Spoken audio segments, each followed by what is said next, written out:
Is it Molly or? It's me. I'm recording. Oh, hey, Oh, you are hey, Molly. recording. Are you, Molly, are you also like letting people in the waiting room? Yep, I will be in charge of that.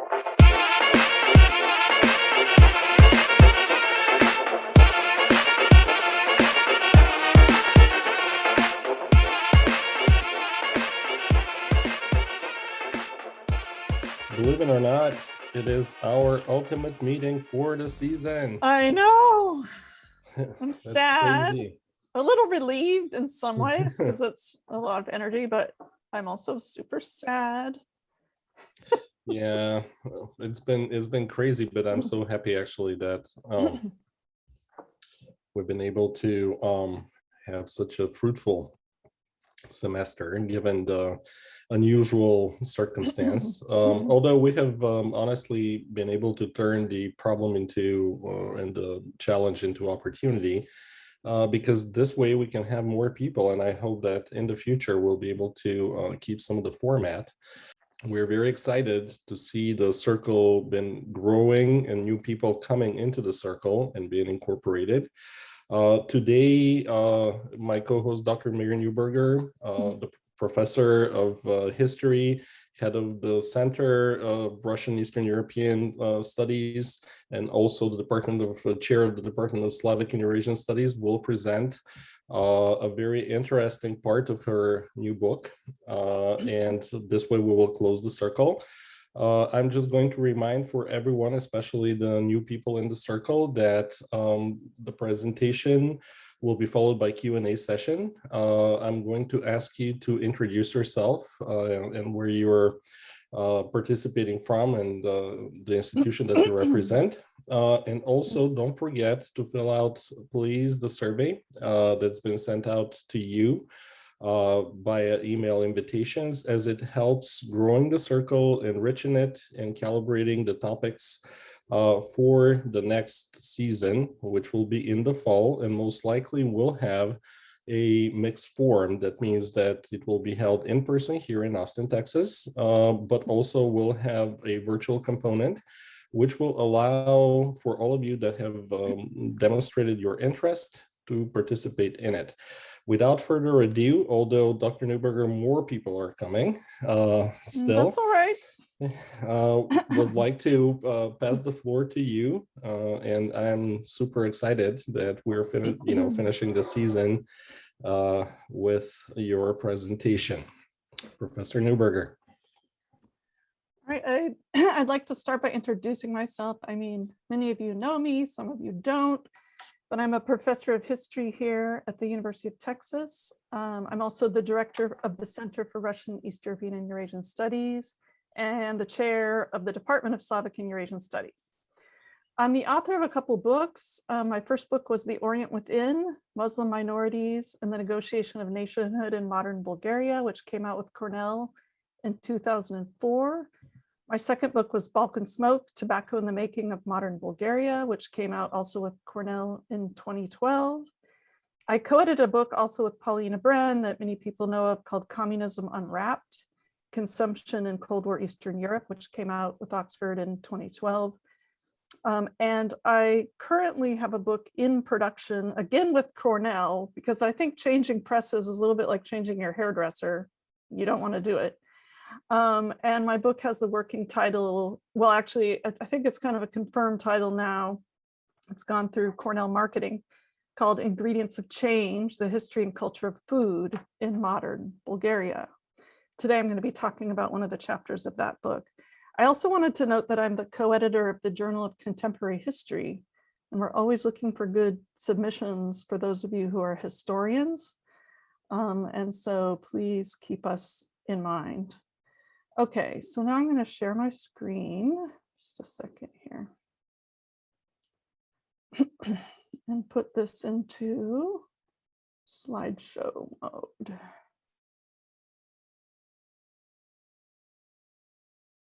Okay, does everybody see this? Why is it showing that outline though?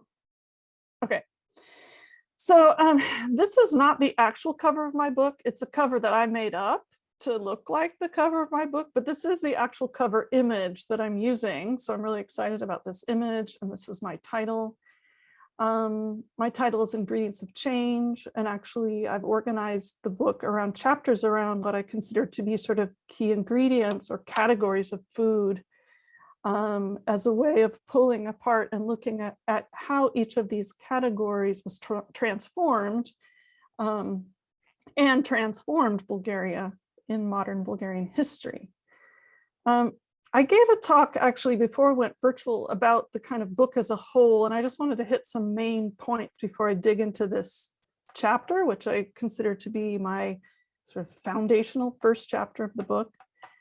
In writing this book, I definitely dug into a lot of the issues and questions that animate food studies, questions about food as not just a basis for survival, but also cultural expression and identity.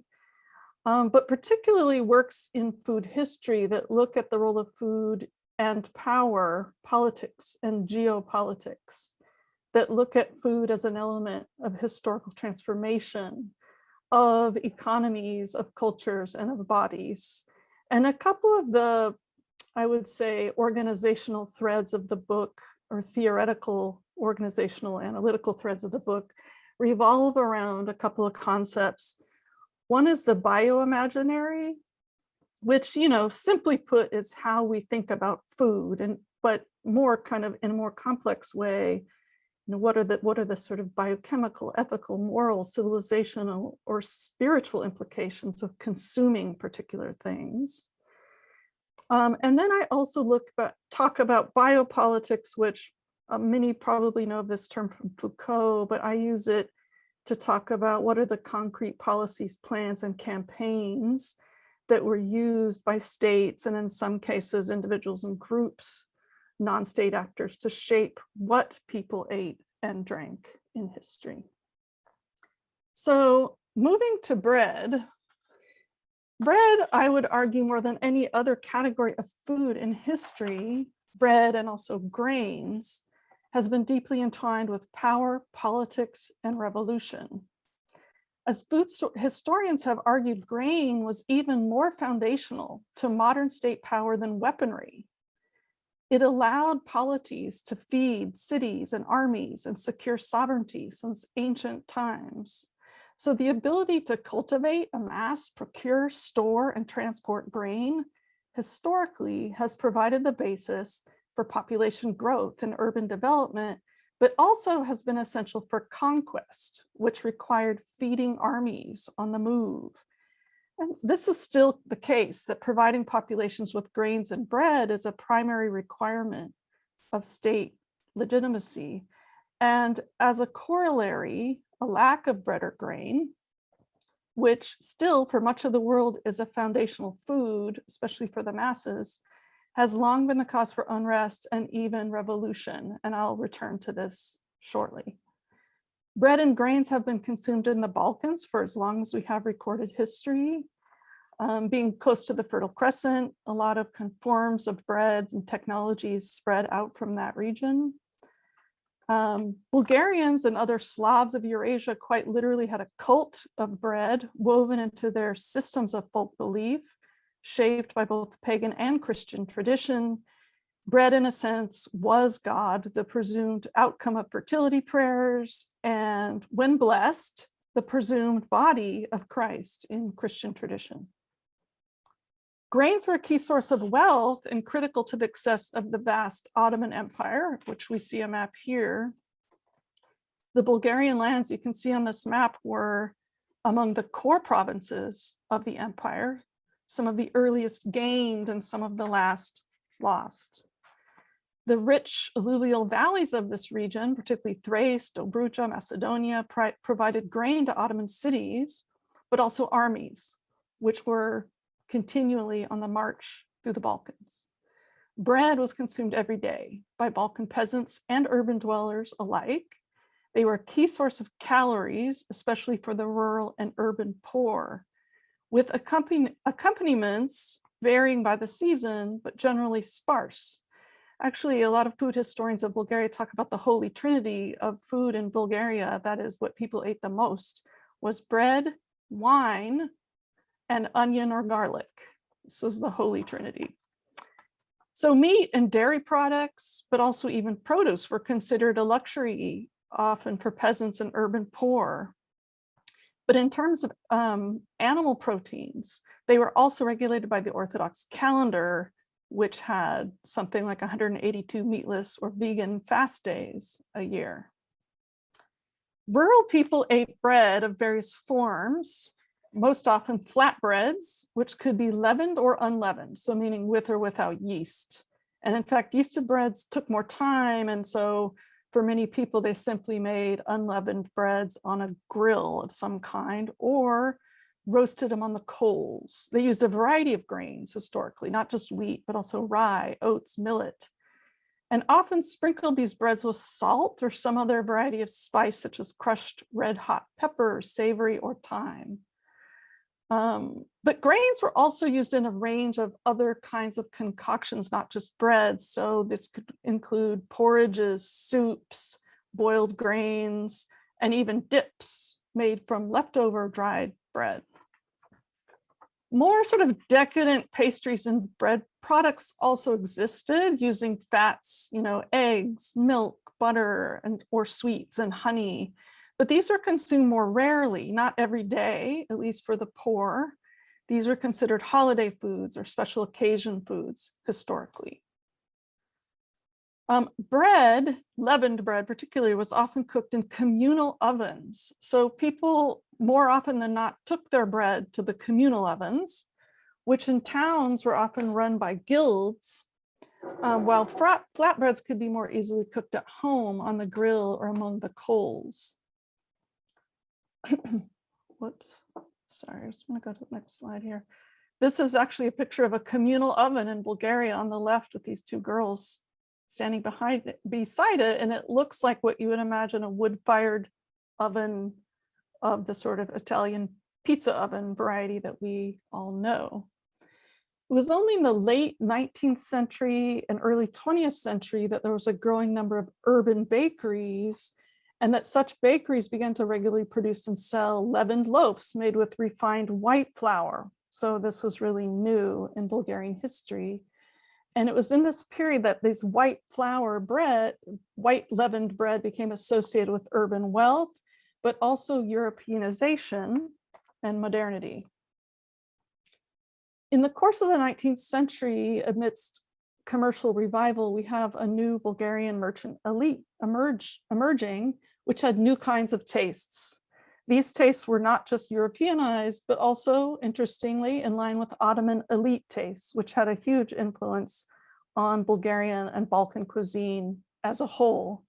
And so actually a lot of the sort of pastries that become part of Bulgarian cuisine come from that Ottoman tradition. But there was also a new generation of intellectuals who were steeped in nationalist and socialist thought in the 19th century. And for this group, the peasant question was front and center in their political thought and social critique. And so by extension, the politics of bread or sustenance was directly tied to the notion of freedom from Ottoman slavery or tyranny that arose among 19th century nationalists. I just thought I would bring up this famous last line of the revolutionary poet Hristo Botiv's poem Borba, or The Struggle, in which he says, "Ще викнем ние хляб или свинец," which means bread, or as you know, we will shout bread or lead. This is a clear reference to the Bulgarian National Revolutionary Movement's motto, freedom or death, except that bread replaces freedom.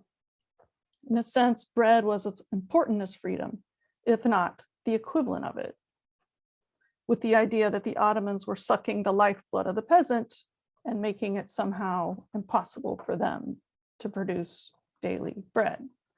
But to be clear, I mean, the issue for most Bulgarian peasants at this time was not so much the lack of bread, although there were poor peasants for sure, but it was the problem was that their diet was mainly of bread.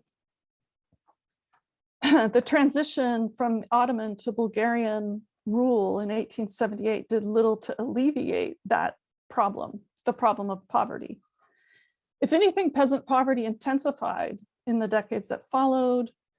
A wave of Muslim immigration out of Bulgaria did free up large tracts of land, fertile land, but it also wreaked havoc on agricultural production.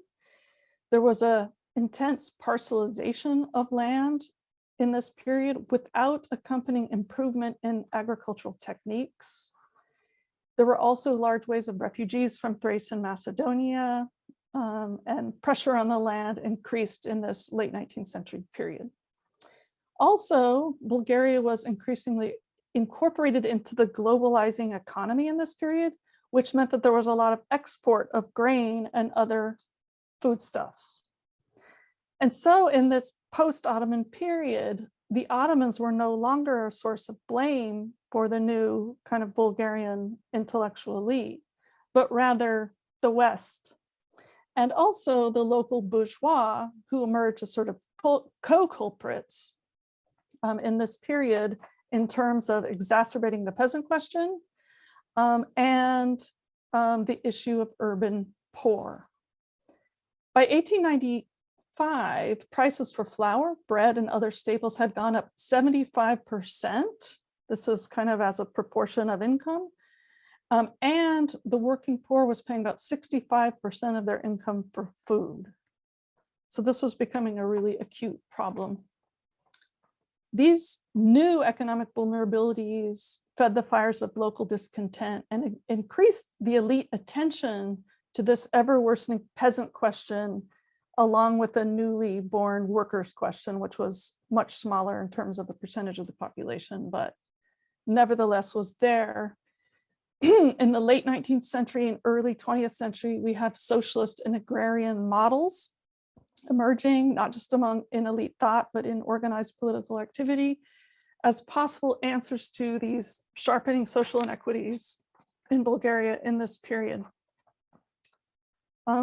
Just kind of fast forwarding a little bit, World War I was a real breaking point. The prolonged nature of World War I was a shock to most of Western Europe. But in the Balkans, it was even worse in many respects, as it followed on the heels of the Balkan Wars from 1912 to 1913. So it was a much more prolonged period of war. The war broke regional trade routes and food chains. They were disrupted. As early as 1916, food shortages were common, but they were dire by 1917 and 1918. Bread has historically been embedded in the kind of moral economy of revolution, if you think about its importance in the French Revolution, for example. But in this period, it became even more intensified, especially in Europe. The Russian revolutions of 1917 were both animated by hunger. The February Revolution began with women's bread riots. The October Revolution was grounded in calls for peace, land, and bread. And this had a really cataclysmic kind of effect across Europe, if not globally in a way. So revolution, the notion of revolution is really central to this chapter for me. And actually my chapter begins in the final months of World War I, and then I sort of backtrack to give a lot of the background I just gave you. Bulgaria had entered the war on the side of the Central Powers in World War I, in large part because it was closely tied to Germany and Austria-Hungary through trade in grain, among other things. In fact, grain was their largest trade item with the Central Powers, but also because the Central Powers were willing to promise Bulgaria Thrace and Macedonia, which provided regional bread baskets, in addition to their symbolic value and the presence of Slavic, Bulgarian, or Macedonian speakers, however you want to define them. In the final months of the war, impending defeat, which became clear by this time, and also starvation, were a potent and even cataclysmic mix in Bulgaria. And remember, the Russian Revolution had already happened at this point, and the Civil War was going on, so there was a generalized chaos in Europe. But severe grain shortages, as you can see on this map, left large swaths of Europe hungry, even starving. In Bulgaria, bread rations were meager, unavailable, or inedible. Bread was often made with grains mixed with sawdust and other fillers, even dirt. A lot of food supplies, such as they were, went to feeding distant cities and fronts of the Central Powers, feeding Austro-Hungarian, and German troops occupying the Balkans as well. And these troops received rations that were significantly larger than their Bulgarian counterparts, which was also a point of contention. Whoops, I keep hitting the space bar. Okay. This is just kind of a cool picture from the front and from 1915. So I don't think this is like empty table because they're starving necessarily, but nevertheless, I just thought I would include this picture. So there was also a constant rise in food prices during the war, and particularly at the end of the war, as a result of wartime speculation. So this also became a problem, and because it brought visible wealth and abundant food to various local elites, but not others, and opportunists, and not to the poor. By the winter of 1916-1917, food supplies were increasingly stretched, sparking protests in Bulgaria. And actually, in December of 1917, Dmitry Blagoyev, who was the leader of the Bulgarian Communist Party at the time, although it wasn't called that yet, addressed the angry crowds in Sofia. There was almost 10,000 people, calling for an end to war, but also a halt to all exports of food to the Central Powers and a halt to speculation on foodstuffs. He urged the Bulgarian hungry masses to requisition food and other items of necessity from the authorities and the rich. So the Communist Party was by no means the only responsible party for agitating riots and desertions from the front in this period, but they were very much involved. And by January of 1918, there was a major wave of women's revolts across Bulgaria, first in the town of Gabrovo and then elsewhere. Urban women took to the streets, joined by rural women, where there were protests and people were clamoring for bread. These protests grew larger and more organized throughout 1918, and they involved attacks on supply sites. So across the country, urban women converged on storehouses held by municipal administrators, and they spontaneously redistributed the goods to the assembled crowds. In some cases, women were armed with sticks and tools, and they attacked the authorities, taking grain and animals.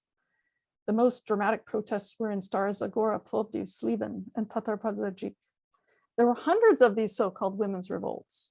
They exploded across Bulgaria in the spring of 1918, mobilizing thousands of hungry women to protest hunger. At that time, Dmitry Blagoyev explained in an article in Rabotnicheski Vestnik, or workers newspaper, that what Lenin had dubbed an imperialist war was now a social war. And this seemed to be what was happening. At the same time, by late September, some 15,000 peasant soldiers deserted the front and moved towards Sofia, these are Bulgarian soldiers, demanding peace and bread. They declared a republic in Radomir, a hamlet that was about 40 kilometers from Sofia. The Tsar, Ferdinand, was forced to abdicate at that time, and the leader of the Bulgarian Agrarian National Union, Alexander Stambolijski, was installed in power. He went on also to win the first post-war elections. Without going into the sticky details of his time in power, and there's a lot of interesting things in terms of his efforts to create agricultural cooperatives and other things. He was assassinated in 1923. But what this period makes clear is that bread, especially the lack thereof, had a clear revolutionary potential. And the mass hunger that fueled the riots of 1918, this was a severe shock in Bulgaria, a country that had always been able to feed itself and even export grain. This opened the door, I argue, to further radicalized politics in Bulgaria, but also across Europe. But this was also a period in which grain's connection to political and geopolitical power became apparent in new ways. So, namely, in the final years of World War I and in its wake, the Allies, and especially the US, responded to this rash of revolutions, including the Russian one, with grain. US grain imports had been a key factor in the Allied victory. But as the war came to an end, their objective changed. Now, Allied food aid shifted to blocking the spread of Bolshevism across Europe. In 1918, ships laden with US wheat set off for Europe, and the American Relief Administration under Herbert Hoover became behind this effort of massive state-sponsored humanitarian aid. And this was new, really, in American history. For the first time, Americans were leveraging food aid, not just as a moral imperative, but also as a means of influencing global politics, in this case of stopping communist revolution. In fact, they even gave aid eventually to Bolshevik Russia when it experienced its first famine in 1921 and 1922. That's kind of a story all its own. But American food aid at this time was a way to broadcast and amplify like American economic and geopolitical power and its newly industrialized food system.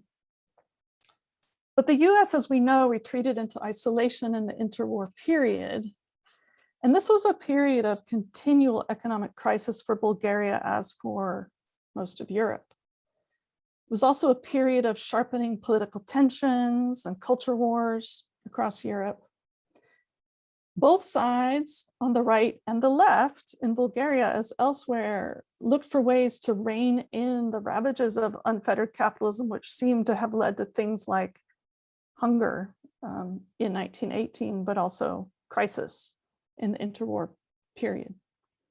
It was also in this period that we see a blossoming of food science and public health and nutrition ideas, which began to blossom and be articulated in new ways in Bulgaria as elsewhere, which would have, I argue, profound repercussions for the perceived place of bread, specifically in the Bulgarian diet. So let's see. Most importantly, a number of influential interwar studies and writings on the Bulgarian diet by local scientists, but also under the auspices of the League of Nations and other international organizations, confirmed what was already evident to most observers, and that is that the majority of Bulgarians ate mainly bread. And actually, there was a lot more detail on what kind of bread they ate and how they cooked it, and et cetera. And there was what was interesting I found in this particular study is one of the things that they concluded was that Bulgarian bread was of low quality. And this was based on the fact that it was a mix of grains. There was actual recommendation in this League of Nations publication that Bulgarians should shift to industrialized white bread. And I'm going to get more to that in a second because it was really a bad recommendation. So in the same period, and someone producing similar studies, we have, I know everyone who's heard my work before knows that I often return to Asen Zlatarov, but he was very important in this period as the first kind of Bulgarian biochemist and public intellectual to bring food science into academic, but also public discourse. He conducted his own studies in this period, which confirmed that, Bulgarians, and especially the masses, lived largely on bread. His work revealed this apparent protein gap between rich and poor, meaning the rich ate a lot more meat and animal proteins, but also between Bulgaria and the West. This was a time when they began to look at statistics comparing Bulgaria to the rest of the world. And according to these statistics, Bulgaria had a much heavier bread-based diet than all of the industrialized West. This was a concern of Zlatarov and of others. But Zlatarov was also concerned by the cost of bread in Bulgaria and the fact that it absorbed such a high amount of percentage of the income of urban and rural poor. What's most interesting to me about Zlatarov's ideas in this period is that he did not merely just appropriate the ever-changing assumptions of Western food science, nor did he simply assume that the Western diet was somehow superior. Yes, he recognized the need for more protein in the Bulgarian diet, But he also believed that Western studies had overestimated the need for protein. He also didn't categorically reject all aspects of the traditional Bulgarian grain-based, bread-based diet. In fact, he noted with alarm that the problem was not bread per se, but rather that European forms of white flour and bread were becoming more common in interwar Bulgaria. So this was because of the technology of metal roller mills that had replaced stone grist mills in the US, and that these were coming into Bulgaria, producing new flours in which wheat, germ, and bran were sifted out. So these technologies and tastes were spreading to Bulgaria in this period, slowly, but nevertheless were spreading. And white bread was increasingly connected to wealth and status and was being consumed more and more by the urban masses.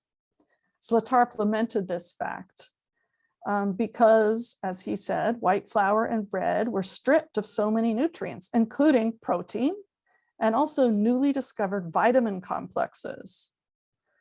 So in many respects, he was arguing that it was this shift that made a bread-based diet more of a problem. He advocated, for sure, more fruits and vegetables and plant-based proteins, along with more dairy and eggs, but interestingly, not meat. I talk about this in detail in my meat chapter, but his own research confirmed that a sustainable plant-based dietary system was healthier, but also made the most fiscal sense for Bulgaria, given its relative poverty. So for Zlatarov, who had socialist sympathies, which I'll talk about in a second, the problem of Bulgarian food called for a science-based nutritional as well as a socioeconomic solution. And he looked to the Soviet Union actually as a model. As you can see here on the right, this was his travelogue when he went to the Soviet Union in 1936, where he attended a scientific congress of physiologists and met with famous Russian scientists like Nikolai Vavilov and Ivan Pavlov, who were important figures in Russian, if not global, food science from the period.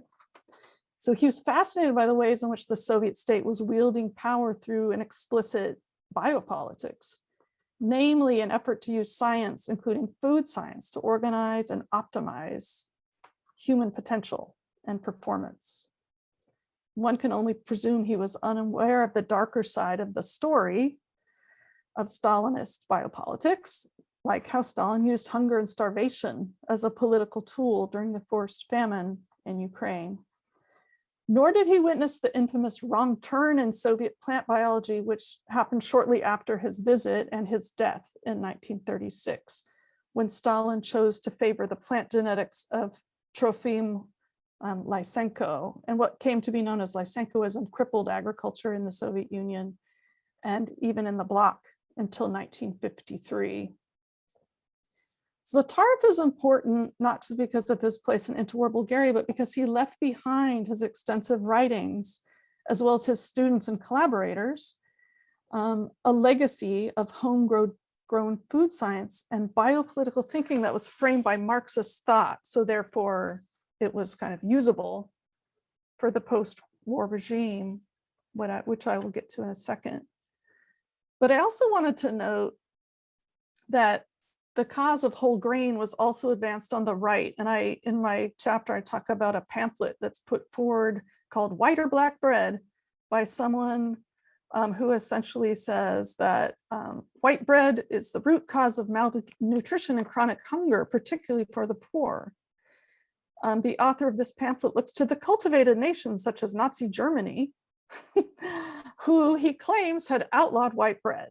While this is not entirely true, it is true that the Nazis were also proponents of whole grain bread in this period.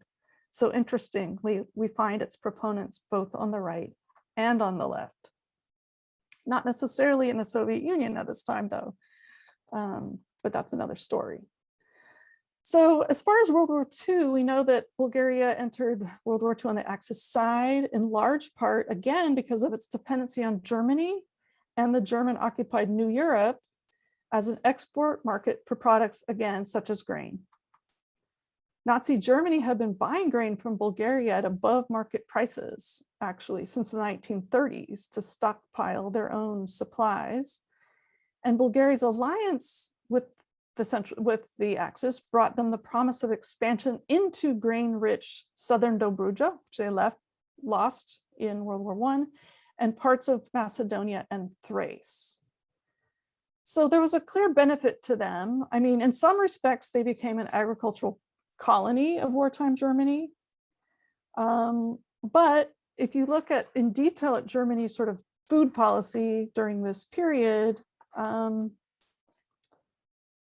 for Bulgaria, the Axis was less of a drain than the Central Powers had been, and Bulgarians, like other allied Slavs, like the Czechs and Croats, had rations roughly equal to those of the Italians and French. So they had a relatively comfortable place within what many food historians have called Germany's orchestrated geography of hunger in this period. So the Bulgarian wartime state was able to avert mass hunger. They had learned their lessons in many ways from World War I. I mean, there was some hunger, but not the kind of starvation we found in 1918. And this was kind of set the stage for the end of World War II, in which the Red Army occupied Bulgaria, and you have a nominal People's Revolution, which we know was really a revolution administered. In this case, this was not a spontaneous uprising of hungry masses, but rather a power vacuum into which the Bulgarian Communist Party stepped with the Red Army in occupation. So bread and grain would now play a major role in the emergent Cold War. In my book, I argue that in some respects, the Cold War was fought not on the battlefields, but on the wheat fields and tables of the 20th century. This rivalry early on was founded on the ability to provide bread. But as I'll show you, it also moved ultimately to the requirement of moving beyond bread. So just to kind of give you, again, returning to the US role, I talk about this a lot more in the book, but during World War II, we know the US had supplied food to its allies, including the Soviets via the Lend-Lease program. But once the war was over, their massive relief continued, and actually it was 3 times greater than the US had supplied in the post-World War I period. Just as after World War I, this aid was connected to the very real fear and actual reality that hunger, which was still acute in large swaths of Europe, but also Asia, might fuel communism's spread. In 1947, the US rolled out the Marshall Plan, in which food credits and the rebuilding of agricultural capacity in Europe was central.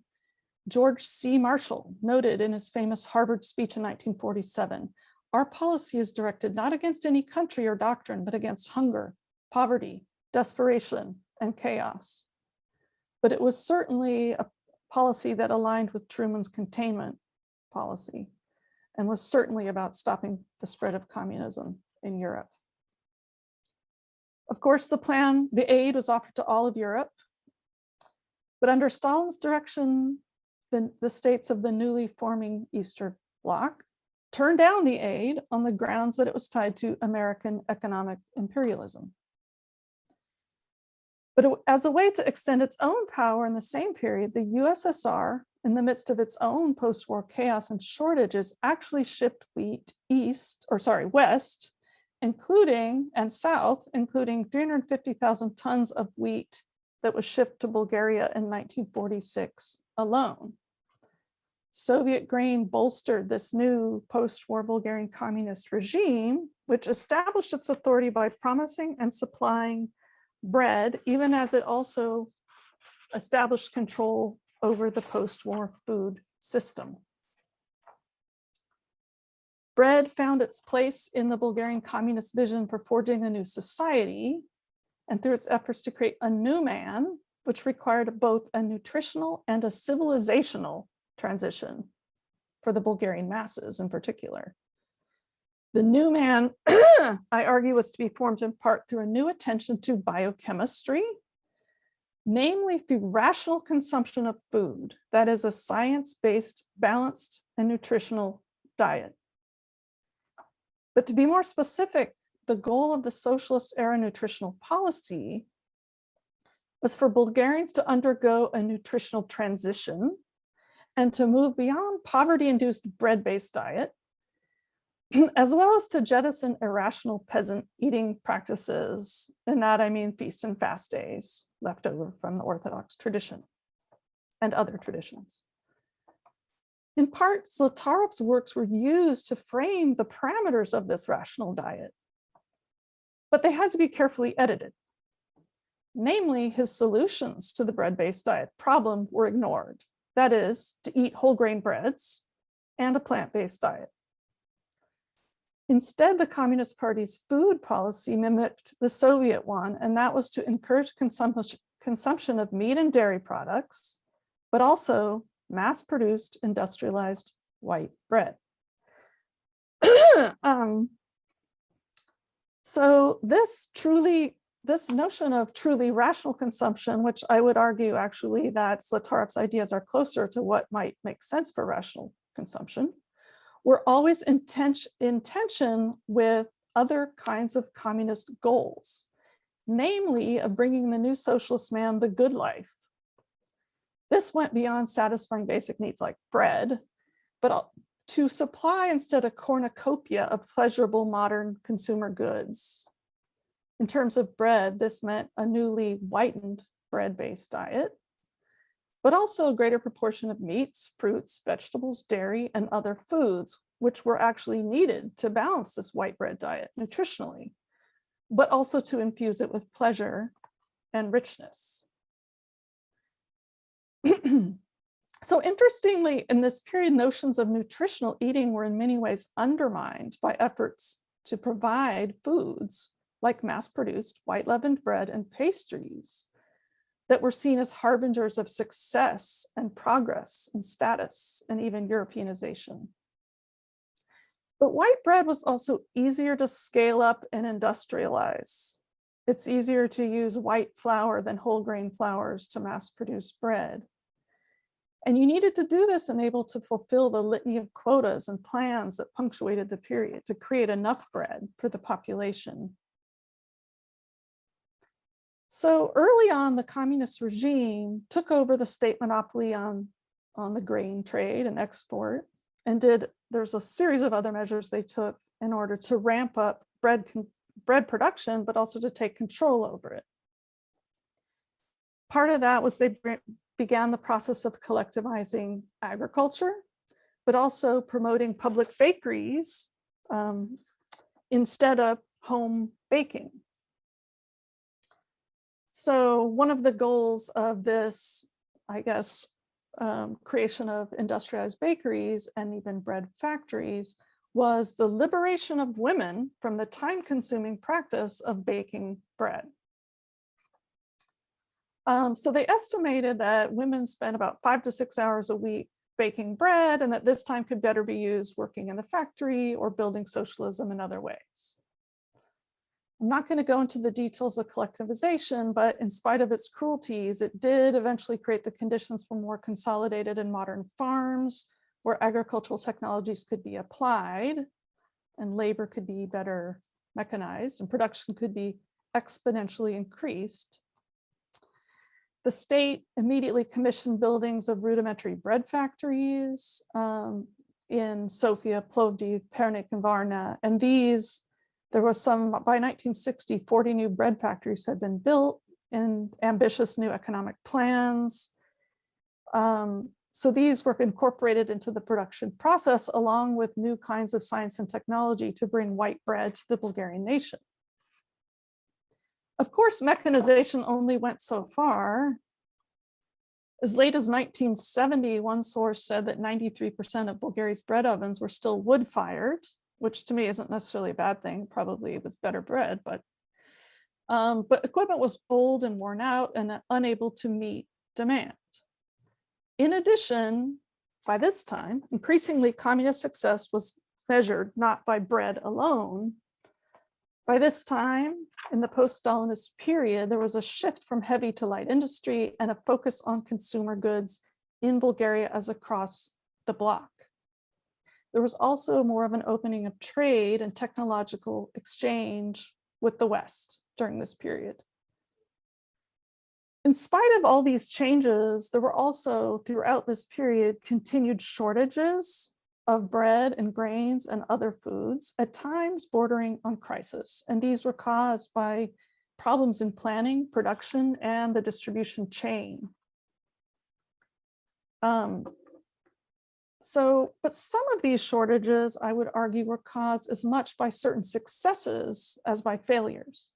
Urban populations were ballooning, and there were more demands, consumer demands from these new urban professionalized groups. People were ready for the promised good life, which was a way station on the way to the communist future. And fulfilling the population's needs and desires for bread and bread products was an important element of the communist promise. But in certain respects, bread also became a burden and even a liability because of its place in Bulgaria's nutritional calculus. In 1959, the Institute of Nutrition was established, and according to its various studies, by 1962, all Bulgarians had achieved full nutrition, but they still ate too much bread. So this is a table from a study in 1959 that shows how many kilograms per capita a year of bread Bulgarians ate. And look at those numbers compared to Yugoslavia and Poland, but also especially to Western countries. According to their own calculus, the rational amount of bread that people should eat was actually a mere 95 kilograms a year, closer to what was consumed in France at this time. Bulgaria was way over that rational norm. And this was considered a hindrance to kind of socialist progress in terms of this nutritional transition they were trying to carry out. But also these new bread products that Bulgarians were eating were now increasingly laden with not just with refined white flour, but also dairy products and sugar. So food, which had once been, these kind of products, which had once been holiday fare, were now everyday fare within socialism. Oh, wait. Okay, sorry, this slide. You kind of see the different kinds of pastries and some of the stuff in stores. Of course, that picture of that idealized full grocery store would have been probably a rare sight for a lot of the period. So interestingly, in this period, the idea of curtailing bread becomes a thread in planning and policy, with echoes in state-sponsored publications. And this was not just in Bulgaria, but across the bloc. So for example, in a 1972 Comecon meeting, there was a standing commission on food industries which circulated a set of statistics. And according to those numbers, Bulgaria was still consuming almost 200 kilograms of bread per capita per year. And the Comecon plan called for Bulgaria to reduce its consumption of bread products to 93 kilograms by 1985. This didn't happen. But they also called on every other state in the bloc to significantly reduce their bread consumption, except for East Germany, which at the time was already at this level. So there was this interbloc economic planning that was driven by these agreed upon norms. And what's interesting was, because of this plan, there was a decreased production of wheat in this period by the countries, or a shift from wheat, particularly to animal fodder production. The problem with this is this ultimately caused shortages in wheat products, which actually required the import of wheat from the West in the 60s and 70s and even 80s. This was a huge economic liability, and it created a real debt problem for the bloc because they were not producing enough grains. So I think am I running out of time? Sorry, I just keep talking and talking. No, I'm not at all, am I? No, you're doing fine. Okay, good. So this backlash against bread, we begin to find not just among the nutritional scientists and among the Comecon planners, but we also find it in some of the writings of, other kinds of popular writings. where we find not just a backlash against bread in general, but interestingly, and this is new, a backlash against industrialized white bread, which becomes a subtle narrative thread in a variety of food writings. One of those was published in 1977, and it was the 3-volume Bulgarian folk medicine, it's titled, by Petr Dimkov. This was a reprint from 1926. Dimkov was an avowed proponent of natural foods, including whole grain bread. And this, by the way, the publication of this had a lot to do with the efforts of Lyudmila Zhivkova at this time, which I won't go into detail, but nevertheless, there's a connection. So Dimkov was a proponent of whole grain bread, and he argued that as little white bread as possible should be consumed. Interestingly, he was looking to kind of a diet based on peasant rationality and tradition. And this was very much against the grain, so to speak, of what had been the communist nutritional kind of guidelines up to this point. In a way, this represented a kind of a rethinking of the official stance on peasant food, I would argue, the fact that this was published. But this could also be seen in the national cookbook, the first avowedly national cookbook that was published in the socialist period, and that is Lewin Petrov's 1978 Bulgarian National Cuisine. That book offered 50 detailed pages of bread and grain-based recipes, not plain old white bread, but a variety of pitas and banitsas and grain dishes, many of which featured whole grain flours. What's interesting is if in the past baking bread had been seen as an irrational waste of time, something from which women needed to be liberated, by the 1970s, I would argue it was recast as an acceptable and productive use of leisure time. Socialist women, in fact, were called upon in a wide range of sources to manage family budgets and bodies, but also to bring them golden, flaky pleasure, but somehow without fattening them up. For the first time, you have concerns about Bulgarians overeating, but again, the target of that kind of overeating was, guess what? Too much bread and pastry. In the how-to household encyclopedia, the Kniga za всеки ден и всеки дом, the book for every day and every home, women were specifically asked to limit baked goods and sugar, even as they were provided all kinds of recipes to make them. This sounds a lot like women's magazines in the United States in the same period. So bread became synonymous with kind of a productive socialist leisure and even a wholesome national tradition, but also with the potential for fattening and excess. There was a lot of mixed messages around bread in this period. And those mixed messages also colored a lot of different kinds of narratives in the period. And I argue that under late socialism in Bulgaria, the utopian future was still colored by consumer promise, but it was also tempered by notions of socialist restraint, prudence, and efficiency.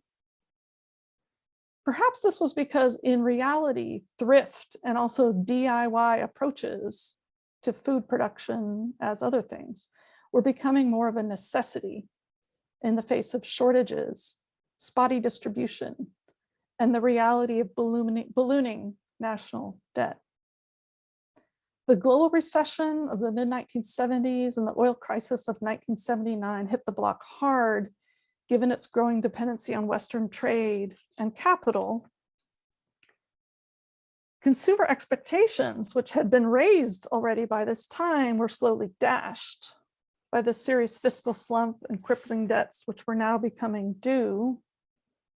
And as I mentioned, many of these debts were the result of grain imports from as early as 1963. So in some respects, the fatal flaw of the communist system was that bread, even in its newly modern form, was not enough for the promised good life. At the same time, in its newly modern form, it was a hindrance to communist era aspirations of providing a rational diet, but also of going beyond a bread-based diet, which never happened. In fact, oops, I wanted to show you this first and I'll go back to the other one. This is from Phaeostat. So it's the Food and Agricultural Organization statistics. But we can see here, this is food supply, wheat and food per capita. Sorry, this is food supply quantity, meaning consumption. It's adjusted for consumption to reflect consumption of bread and bread products.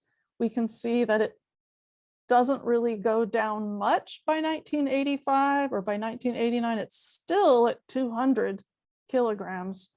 As I told you, the goal was 100. But then we see that it falls off a cliff here after 1989, which is what I think is really interesting. But it fell off a cliff not because of the nutritional transition that the communists had hoped to make, but because of economic crisis. This is a line for bread in 1990. By 1989, communism collapsed, but capitalism did not offer an immediate solution to all the system's problems. In fact, there was immediate and dire economic crisis that lasted for over a decade and arguably has come and gone since. As the system collapsed, production and consumption of bread and all food products. So if I showed you a similar, for example, graph of meat, it does exactly the same thing, just drop off the cliff. They dropped dramatically, but also for many, the bread-based diet remained a norm and even became a norm. Food subsidies were a thing of the past. Local food industries were in rapid freefall. The purchase of food now required a far greater proportion of the average household income. And for many since, and my book doesn't go so far into the communist period really, but I think it's really interesting, but there's been a lot of nostalgia for the cheap, fresh baked bread of the communist era.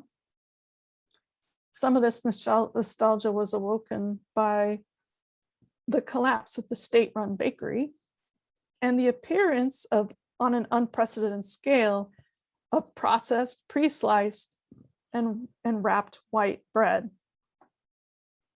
As an aside, I did a lot of reading on the history of bread in the United States. And speaking of processed, pre-sliced, and wrapped white bread, there's an amazing history of American bread by Aaron Bobrow Strain, in which he asks, is this stuff even food? About American wonder bread. So as of 2016, Bulgaria was still the highest consumer of bread in the European Union at 131 kilograms per person per year. Much closer to what was the communist goal, but still significantly higher than the rest of Europe. So it's well below the 1959 figure, but still much higher, as I said, than anyone else in Europe. Germany and Austria apparently are the next closest at 80 kilograms. Bulgaria's reliance on bread, I guess then as now, could be seen as a symptom of Bulgarian backwardness in relation to Europe. But perhaps also it just has signified the deeply embedded love of the loaf in whatever form. Thank you. Thank you very much. What a fantastic talk. Thank you, Miri. It has been fascinating actually to walk through so many complex historical processes and just look at history with this relation, specifically in this chapter with bread. And of course, before I invite comments, questions, I would like to make my own comment, which I believe one of the key ideas which I was captivated to listen to is this battle that's been fought actually on the tables. And I was just thinking, and I think you've provided an answer to this, that the other chapters actually will demonstrate similar trends, not only bread, but with other type of consumption.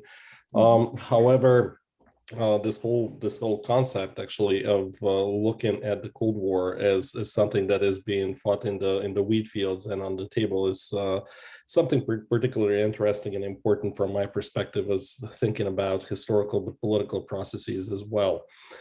At this point of time, I would like to invite our participants for their comments or questions to our presenter today. Please. Yep. Sorry I went so long. I was trying to cover 100 years and I didn't time myself. So, Well, the first Patrick? one is Patrick. Yes. Yeah, thank you. It was really an amazing talk. It was really stimulating, all the material. Thanks a lot. So I'm trying to order my thoughts now, and I hope I can ask two good questions. The first one is compared to the price of bread. Now, for example, I would mainly be interested in the socialist period and maybe the interwar years. Compared to the price of bread, how was the price for bread resources? So for the grain itself and for the flour, flour, right? For making the bread, because I would think that maybe at least maybe in rural areas or something like that, it would be cheap to buy flour and then turn it into bread instead of, for example, in urban areas, just go to a bakery and buy the bread directly, right? So is there a connection? Is this like proportional to each other? I'm not an expert in these kinds of like research areas or something like this, but I would just imagine that maybe there's a possibility to get wheat on a flour on a much cheaper price than bread, and the rest of the resources, water and so on, this would be cheaper. And then the other question that I have is concerning another, I would say today, quite stereotypical Bulgarian food, the kislo mlako yogurt. Because today, I mean, at least I live in Germany at the moment, and here you get Bulgarian yogurt in every supermarket. And there was also documentaries in the TV about some Chinese people going to Bulgaria buying yogurt because they think they get, I don't know, 200 years old or something like that. And I remember when I first read Botev's Pod Igoto, Under the Yoke, there is a scene where it's really long ago that I read it the last time. There's a scene where the protagonist goes over a field and he only has some bread with him and yogurt. And I remember, because I didn't know about this, it sounds quite, let's say, unusual for German standards, that someone would eat bread and yogurt. So this is why I was asking if you, I mean, maybe there's another chapter in your book about this, but if you compare bread to yogurt, like what are other foods and how's their history connected to this? Like how, for example, the history of the prices and the history of, let's say, biopolitical regulation of yogurt in Bulgaria, for example. These would be two of the many questions I have, but I'll just keep it with the two. Yeah. Okay, so on prices, I haven't, like I said, I didn't do a lot of intensive work on sort of today's prices and, sort of the post-socialist period that but I can say that it's a little bit hard to compare prices between then and now because incomes are so different. I mean, it would have to be more of a proportional study of sort of as a percentage of income, and that kind of question, which I think would be really hard to do. Because in the socialist period, with everything being subsidized, like, I mean, now what people have to pay to just sort of heat their apartment would be so much proportionally higher than in the past. But nevertheless, I have seen a lot of studies that talk in general about how food is a much greater percentage of people's income than in the past. But I don't think it's the case that just because people live in rural areas that think that food is cheaper or easier to sort of get a hold of, because particularly with grain, I mean, if you think about it, it's a pretty laborious process to produce, to kind of cultivate grain, to cut it, to have it milled, etc. And so what's happened is that a lot of cheap industrialized bread products are coming from outside, which make it, which in a sense are much cheaper than anything that could be locally produced. But there has been in a lot of rural areas a return to kind of subsistence, in a sense, living. At the same time, a lot of rural areas have mainly old people. And so like the kind of, labor involved in producing their own bread is pretty incredible. I mean, I could say more about that. So for yogurt, there's a whole chapter on yogurt in the book. And I've given talks on yogurt to others before, but yogurt also traditionally was more seasonal, and it is seasonal now too, technically, because animals actually seasonally lactate unless you grain feed them all year. So that's kind of a whole story in and of itself. But the way it relates to bread, and so I kind of thread through these relations, is along this calculus of trying to, kind of reduce bread consumption in relation to protein consumption. So there was a huge ramping up of production of yogurt and other dairy as well as meat products. And yogurt went to something that was consumed every day in the Bulgarian diet in the communist period, whereas in the past, it wasn't. It was much more regulated by feast and fast. It was much more seasonal. But now, using especially cow milk and using more kind of year-round kind of techniques of dairying, it became every day. But like bread, yogurt has become more industrialized in terms of production in Bulgaria, with companies like Dannon moving in. So there's a lot of nostalgia for the old yogurt that really tasted like Bulgarian yogurt, because it was like so Patrick, in essence, those people might tasted have been, like the sheep, might have been disappointed, by traveling and looking for, this original yogurt, right? But it was the Japanese and not the Chinese that had an obsession with Bulgarian yogurt and actually import it, and since the 80s, I've had a big kind of relationship with obsession with Bulgarian yogurt. But all of that's in my chapter, and there's some other good stuff out there on that. Thank you. Looking forward to the book. Thank you, Patrick. Mary, Nuri is next with the question. Nuri, please. Nuri. Thank you, Kirill. Thank you very, very, very much for the perfect presentation about grain history in Bulgaria, because it is quite important. Because being the last generation of the people who attended communist primary schools and experienced all the economic problems in Bulgaria during the transition period, also the last years of communism. You mentioned in the beginning of your presentation how actually during the Ottoman times, even consuming the white grain was perceived as something like a privilege, let's say. But I do remember also, connecting right now from the first, let's say, capital of the Ottoman Empire, Bursa, I must say that we had the same perception in the last part of the 1980s in Bulgaria as well, especially during the period in the, let's say, the collapse of the communism, because we had the bread shortage.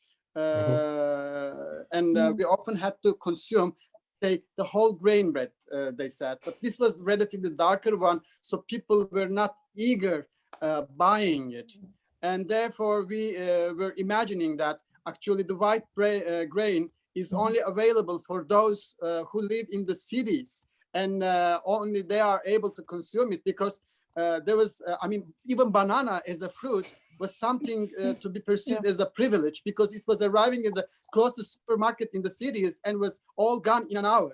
So for us who are living in the villages and in very remote areas, my village was on the Greek border.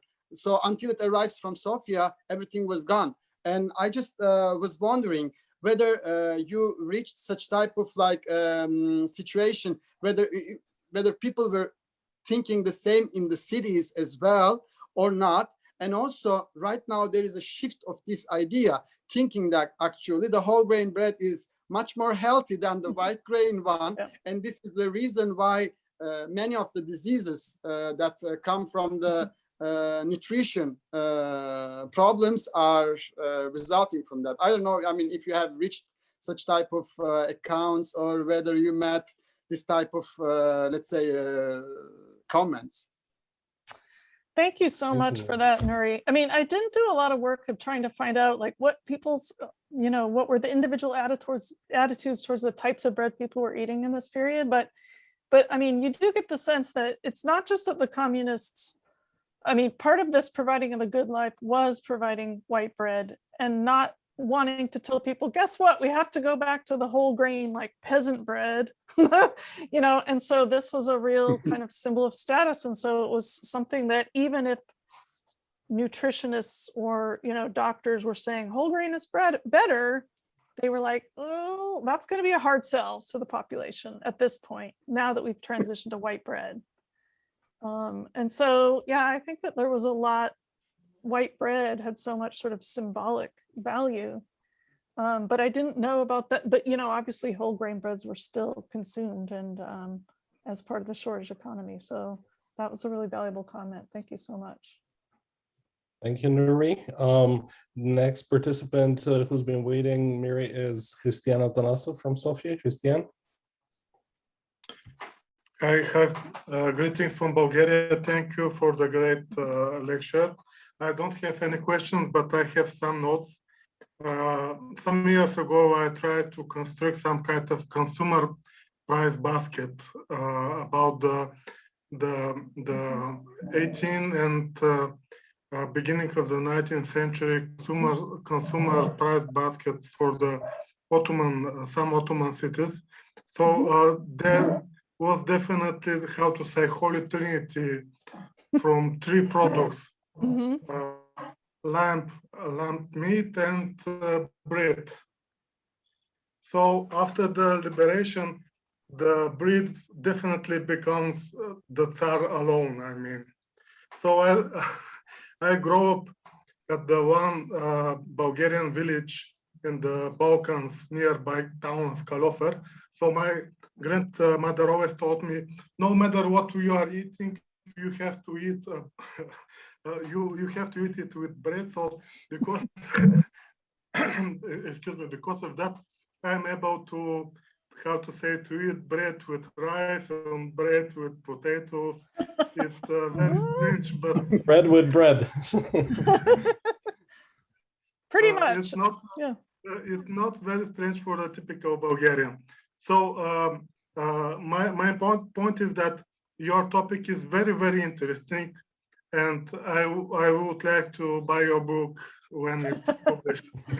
I'll send you a copy if you give me your address. It will be a great contribution. So greetings from Bulgaria, and thank you for the opportunity that I am able to present and this seminar. It is a really big deal for me. Thank you so much Thank for you, coming. Christiane. Yeah. Thank you for being part of the circle. Next one is our colleague, Marina Alexandra. Marina. Hi, yeah, thank you so much for a fantastic talk. Really enjoyed it. And my question is kind of similar to Nuri's question. I was wondering if the categories of gender and class are in any way helpful in thinking about the preferences for white bread or dark bread, because growing up in Russia, it's always like, yeah, you have to buy the best you can, and the best you can buy is white bread, right? So, and kind of disdain for the peasant's food, like the whole grain, even though it's healthier for you. So I was thinking about the Bourdieu's kind of the early, one of the first, I guess, founding fathers of food studies, and how he thought about or wrote about the distinction in taste and in class preferences, how women are supposed to, or like bourgeoisie or bourgeois women are supposed to eat little tiny portions of really exquisite food, while the peasants are all about like hearty portions of very heavy food. So curious what you think of that. And for me, it was just really eye-opening to hear the dynamic that you traced for the Cold War as being fought in the wheat fields. So absolutely brilliant. So thank you. If you could comment on the class and gender, if it's helpful. Yeah, well, class is sort of interesting in the Bulgarian context, because while there were definitely class distinctions, they were pretty new in Bulgarian history. So in other words, if you go back to the 19th century, you have a largely peasant population that begins to urbanize or become working class, but they were so recently of peasant origin themselves that it's not a hard line kind of class distinctions, but those do kind of harden into the 20s. I mean, before, at least leading up to World War II, but they don't seem to have hardened into, I think, cut and dry distinctions in terms of food patterns. However, the urban populations just had more resources and as I mentioned, had been heavily influenced by kind of Europeanized kind of eating tastes and practices, but also Ottoman ones. And kind of in developing a distinct cuisine, they drew upon both, I would say, but actually in many respects, Ottoman cuisine, not just Ottoman, but really kind of Near East Mediterranean practices were really influential. But again, I'm not sure that there were sort of hardline class distinctions, but there was certainly, since the 19th century, efforts to kind of civilize the peasant population by new Bulgarian elites that were so recently themselves of that population. And that civilizing process happened through, you know, sort of cookbooks and new cooking techniques and sort of teaching people to kind of integrate more ingredients and have a kind of higher cuisine. Women played a central role in that from the beginning. Women were supposed to be the civilizers of their own families. They were the ones that were supposed to read the cookbooks. And in the communist period, that provided all the nutritional information. They were supposed to kind of manage bodies and know sort of what people should eat and kind of carry out that process. So they have this really kind of, they're this really kind of interesting integral role as well. Mission. Yeah, thank But you. preferences, I think, were fluid, but also there was efforts to change them in through this kind of civilizing process. I think that's coming both from elite populations and then top down in the communist period. Thank you. Thank you very much. Thank you, Marina. Next question we have is Jason Roberts. Jason, floor is yours. Thank you, Mary. Awesome talk. I'm unmuted, right? Okay. I have a question. I don't think you necessarily are missing anything, but you made me curious about something. I was thinking about the whole Trump straw, the plastic straw. I would call it a discourse fiasco, where all of the sudden the plastic straw became a symbol. And I'm wondering, I could easily imagine a sort of who gets to control the symbolism of bread in a showdown between the Orthodox Church and the Communist Party. I can imagine bread becoming more than bread. I don't know that it's happened, but I would. I'm wondering if you saw anything, given the prominence of bread in Orthodox religious celebration, the food and the abundance of metaphors about bread and the bread of life and living on bread alone. And I can imagine Orthodoxy getting, at least seizing on the opportunity to discredit communism because it doesn't understand bread. So I'm wondering if you have seen any chance of that. I haven't. I think part of it is there was not a lot of opportunity to kind of vocalize that kind of thing for the Orthodox Church without putting themselves in danger. And so I haven't seen anything along those lines. But yeah, you did notice that on bread alone is quote from the Bible. And I kind of tantalizingly bring in religion a little bit here and there, but I don't really go that far with it. And part of it is I just didn't find as much on it as I would have hoped. So that's a super good question. I don't have a good answer. Sorry. All right. Thank you very much. I think Maria was next. Maria, Yeah. then we have Alex, then Keys. Oh, okay. Sorry. Or wait, maybe Alex was before Maria. I can't remember, but it's fine. Go ahead, Maria. Just really quick question. Thank you, Mary. It was so interesting. And my internet, I'm in my office, but my internet's been weird. So sorry in advance. But I was wondering about that Bulgarian scientist guy that you said was sort of like, right, forging new food science and was sort of skeptical about this sort of Euro-Western industrialized obsession with white bread. I was curious that he himself, like I know he was sort of interested in the science of it, but was it also kind of shaped by some ideological interest in investment in peasant kind of ways, modes of eating? Because, right, the reaction in the 70s, or you say, right, post-war, sort of a return to kind of destigmatizing peasants, the return to whole wheat. and whole grain, right, was sort of shaped by kind of, I think you mentioned feeling okay about peasant food, but was his original take at all influenced by sort of these romantic folk ideologies of peasant food? Does that make sense? Yeah, he's not explicit about that, but I would imagine it was, because in that period, there was a lot of romanticizing of the peasant by urban people that actually were pretty distant from peasant life.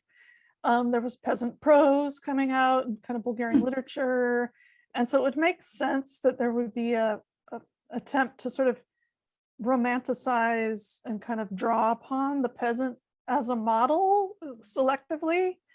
But he's not explicit about it in his writing. He never says, this is the way the peasants eat and we should eat that way too, or anything like that. Cool. All right, cool. Thank But I would imagine that that was still some kind of influential thread in what he was doing. Because like I said, it was different from the Soviet version at that time of what the diet should be. Sorry, my allergies are making me cough. Oh, that's okay. Thank you. That was really interesting. Thank you very much Alex? for the good question, Alex.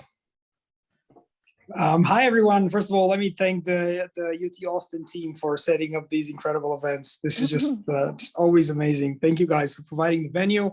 Greetings from Sofia here. I was actually wondering, I mean, just fascinating stuff. I apologize, I haven't read your book yet, but it's not out yet, so that's okay. Okay, cool. I was worried. It's a teaser. It's a teaser. I have a Google tab open with your name on it, so I'm looking forward. Yeah, I I have just other wondering- books though, but this one isn't out yet. That's what I'm saying. I'd like to call myself sort of a bedroom economist, right? So I from my fairly basic study of the time and the sort of the region, I was wondering whether you looked at sort of the economics of scarcity of the products that are bread and bread derivatives at the time. Yeast, for example, how did innovation sort of percolate into the industrial cycle, and sort of as a sort of attack on to that question, what's happening in North Korea to that respect? How did they sort of crack this problem? Well, I'm sorry, I can't answer the question as to North Korea, but I do think, like, again, we're talking about a much more rice-based diet in Asia, but I think there was also a turn to white bread there too, at least in part, you know, which to the detriment of the traditional diet, probably. As far as the specifics of the technologies, is that what you're saying? And how, okay, well. How did the industrial cycle sort of get into play here? I mean, in some respects, pretty slowly. I mean, like in the interwar period, they talk about these public bakeries or being set up. I mean, it was really like that picture I showed of a bread oven, a bakery. And really, I mean, into the early communist period, it was more of the same. But factories were also set up, and there was actually quite a bit of sort of institutes set up to study the specific science of food and bread fermentation. And a lot of that was around standardizing. So in the past, yeast, people had their own like yeast strains and sourdough starters, and there was a whole different range of not just grains that people were using, but also kinds of yeast. And there was a lot of standardization in this period where people would use standard kinds of flour, like in these public communal, or public bakeries and factories. And so in a way, the sort of diversity of the way people ate was really narrowed down. And this wasn't just with bread, it was with a lot of other products as well.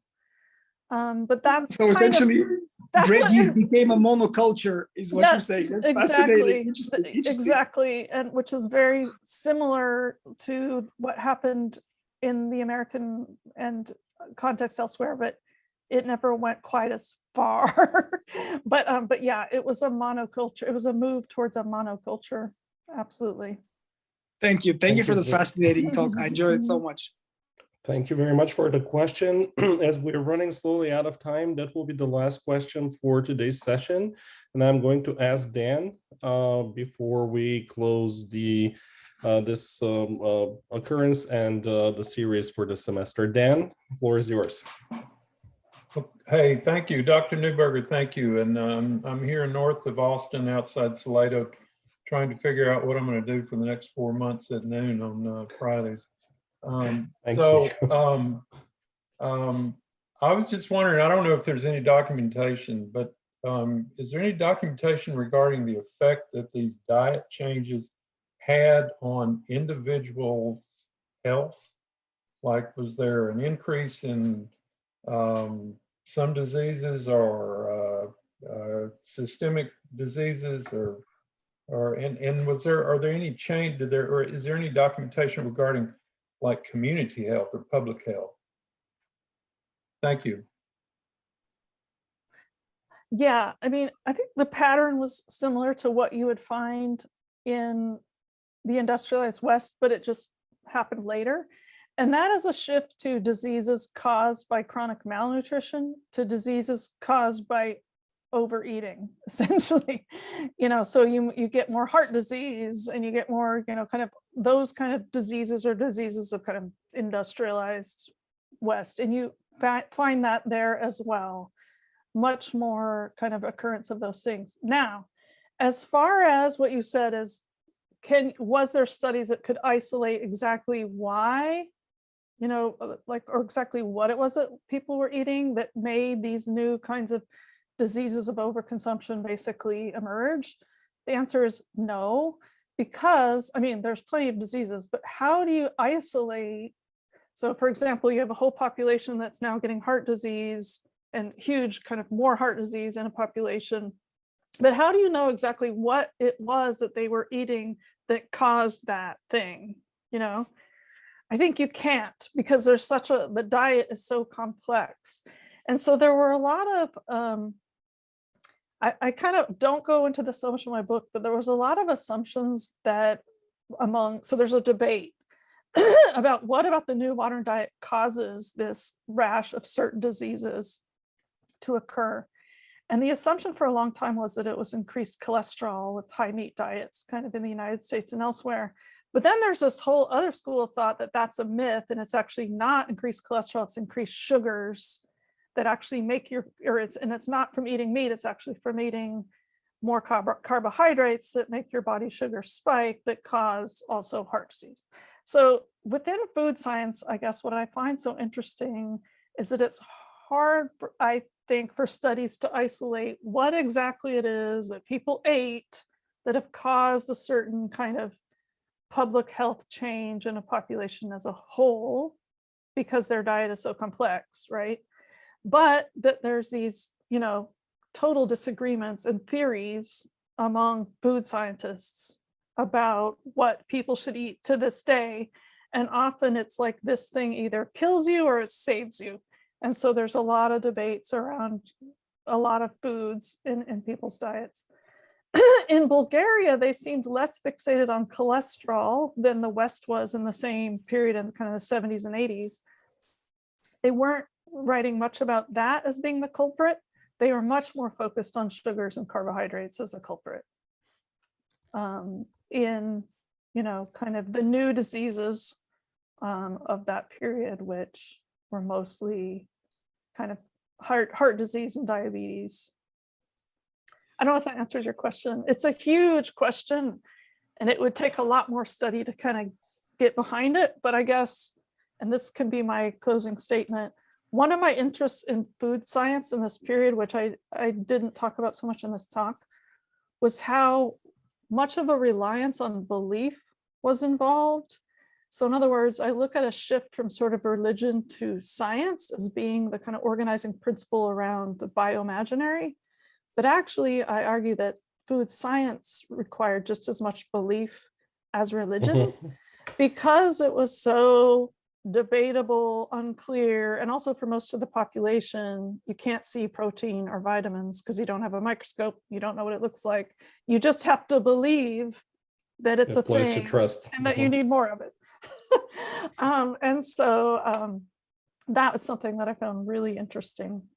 But food science is not to be believed, I guess, is what I'm saying in the end. Because they change their minds every so often on what you should and shouldn't eat and what the results are for our bodies. Thank you very much. Yes, food is fate. Thank you very much once again. We would like to thank all the participants of the circle. We would like to congratulate our speaker today and a host for the semester. So Mary, thank you very much. Thank you everybody for coming. Thank you very much for participating. Let's keep in contact over the summer then.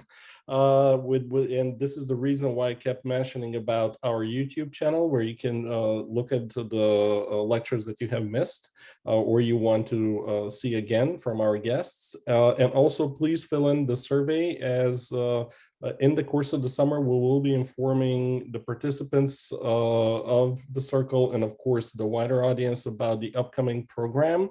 We would like to promise that it will be equally fascinating and diverse and rich as those 2 past years. But thank you again on behalf of the Center of Russian Eastern European Studies and on behalf of my co-host today for making the circle interactive, for growing it, and to keeping it engaging. It would not have been possible without your active participation. So thank you, each one of you.